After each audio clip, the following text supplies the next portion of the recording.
Welcome back to Tehran's Geopolitics channel, where we break down the high-stakes power plays shaping our world today. Iran is finally making an unprecedented move on a disputed sea that could redraw Eurasian trade and lock Western militaries completely out of Central Asia. But back home in Tehran, a fierce political battle is raging that threatens to blow the entire deal wide open. In this video, we are diving straight into why Tehran sat on this historic Caspian Sea treaty for 8 long years, the exact economic and military calculations forcing their hand right now, and what this massive shift means for global power balances. Tehran's analysis is designed to give you the real strategic picture behind closed-door diplomacy, so make sure you stay tuned all the way to the end as we uncover every single moving piece of this Eurasian showdown. After 8 years of signing the historic agreement with Russia, Azerbaijan, Kazakhstan, and Turkmenistan, Iran has finally taken a major move toward ratifying the Convention on the Legal Status of the Caspian Sea. The Iranian government has reintroduced the long-delayed issue of ratification to the forefront of the country's domestic and regional politics by submitting the convention to parliament. The move raises a crucial question: will Iran actually ratify the Caspian Convention, or will opposition inside the country once again prevent the agreement from taking effect? To really understand where this all began, we have to look at what unfolded 8 years after the Aktau agreement. The leaders of the 5 Caspian littoral states signed the Convention on the Legal Status of the Caspian Sea in Aktau, Kazakhstan, on August 12, 2018. The agreement was the result of over 2 decades of negotiations that followed the Soviet Union's disintegration and the emergence of Azerbaijan, Kazakhstan, and Turkmenistan as independent Caspian states. The convention established a comprehensive legal framework for economic activity, environmental preservation, security, fishing, and navigation in the Caspian. It also confirmed that the 5 littoral states should resolve Caspian-related issues and that the presence of external military powers should be limited. At the end of the day, a signature on paper didn't just magically wipe away decades of mistrust between these neighbors. The exact delimitation of the seabed between the countries remains the subject of separate agreements, which is one of the most sensitive issues. This has been of particular significance to Iran, as Tehran has historically harbored apprehensions regarding the extent of its potential sector and its access to offshore resources. Now, if you are wondering why Iran delayed ratification for so long, the answer goes straight to domestic politics. Iran's hesitation has largely been connected to the question of its share of the Caspian Sea. For years, certain Iranian political circles have maintained that Tehran should be granted 20% of the Caspian Sea, while others have gone further and asserted that Iran historically held the right to half of the sea. Whenever the convention has been the subject of discussion, those arguments have been repeatedly brought up. However, Iranian former diplomat Mohsen Pakaian has refuted the notion that Iran has a documented legal claim to 50% of the Caspian Sea. He maintains that there is no historical treaty that established such a division, even during the Soviet era. Now, don't go thinking this is just some dry legal debate, because what happens next completely flips the strategic game board across all of Eurasia. Tehran's analysis is built on uncovering these exact turning points before they hit mainstream headlines. The convention does not just divide the Caspian into 5 equal 20% sectors. Rather, it establishes principles for maritime zones and defers significant seabed delimitation concerns to agreements between the relevant states. This distinction is essential because the ultimate maritime boundaries of Iran would not be automatically determined upon ratification. This brings us directly to why Tehran is moving right now with such sudden urgency. The timing of Iran's decision is significant. Iranian officials have linked the move to the changing security environment around the Caspian.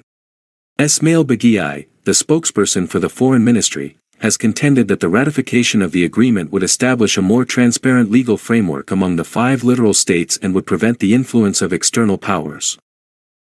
Tehran has experienced an increase in the significance of security concerns. Iran is interested in the Caspian region remaining a controlled regional space that is free of military activity by non-littoral powers. Ratification could therefore strengthen Iran's legal position in a changing regional security environment. Additionally, it would eliminate the most major remaining barrier to the convention's implementation: The agreement has been ratified by Russia and the other Caspian republics. In the ratification procedure, Iran has remained the critical missing piece. But let us be totally candid here, things are rarely ever smooth sailing when Tehran's hardliners get stirred up over national borders. Opposition within Iran is mounting, and ratification is definitely not a certainty. A campaign against the convention has been initiated by hardline political groups and certain Iranian commentators. Their objections include concerns about Iran's maritime rights, the unresolved seabed question, possible future pipelines across the Caspian seabed, and the broader geopolitical consequences of the agreement.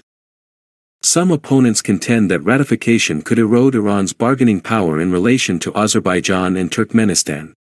Others associate the matter with the Zangezur corridor, Iran's apprehensions regarding regional transportation routes, and Azerbaijan's expanding strategic partnership with Turkey. The issue has therefore become much larger than a technical maritime treaty. It is associated with the country's broader geopolitical position, relations with Azerbaijan, and national sovereignty for certain Iranian political factions. The parliamentary debate is of particular significance due to the involvement of conservative and Islamic Revolutionary Guard Corps-linked media. Although the Iranian government may endorse ratification, it must still surmount domestic political opposition. Stick around, because this next part is where the massive ripple effects will hit trade corridors and global energy markets. What ratification would mean for the Caspian is monumental. If Parliament approves the convention, the consequences could be significant. First, it would provide the Caspian states with a more complete legal framework for cooperation. Second, it would strengthen the principle that the security arrangements of the sea are determined by the 5 littoral countries, rather than external powers. Third, the ratification of the agreement could foster a more extensive economic partnership that encompasses energy, transportation, ports, and shipping. The Caspian is becoming increasingly significant as a connection between the South Caucasus, Central Asia, Iran, and Russia. This could also serve as an additional incentive for Iran to mitigate the uncertainty that surrounds its northern maritime frontier, thus complementing the broader development of the international north-south transport corridor. Simultaneously, ratification would not resolve each territorial dispute in a magical manner. Seabed boundaries and offshore resources may continue to be the subject of separate negotiations. Therefore, the ultimate question remains, will Iran ratify it? The response is becoming more likely to be affirmative, however, it may not occur without political controversy or in a timely manner. Tehran has transitioned the convention from diplomatic discourse to the formal parliamentary process, which is the most compelling indication. The government has publicly argued that ratification is essential for Iran's security and regional interests and has granted the bill urgent status. This represents a major departure from the 8-year period of uncertainty that preceded it. Pretty much everyone knows that when domestic pride gets tangled up in diplomacy, things get messy fast. In Iran, the Caspian question is imbued with significant symbolic significance, and any indication that Tehran is ceding maritime territory could potentially incite opposition. Consequently, instead of immediate approval, the most probable result is the eventual ratification following a vigorous political debate. Tehran has compelling strategic reasons to finalize the process. It would integrate Iran into the legal framework that governs the Caspian, fortify regional security arrangements, and eradicate the uncertainty that has pervaded the convention since 2018. Tehranov's analysis is always tracking where power actually shifts on the ground, and right now, the ultimate conflict will transpire directly within Iran's parliament. 8 years ago, the Caspian Convention was signed to resolve one of the most enduring maritime disputes in Eurasia. Tehran may now be prepared to convert that diplomatic agreement into law, as evidenced by its decision to present it to legislators. Whether the Caspian receives the legal framework envisioned at Aktau or enters another chapter will depend entirely on its ability to overcome domestic opposition. If you like this podcast, please like, subscribe and share.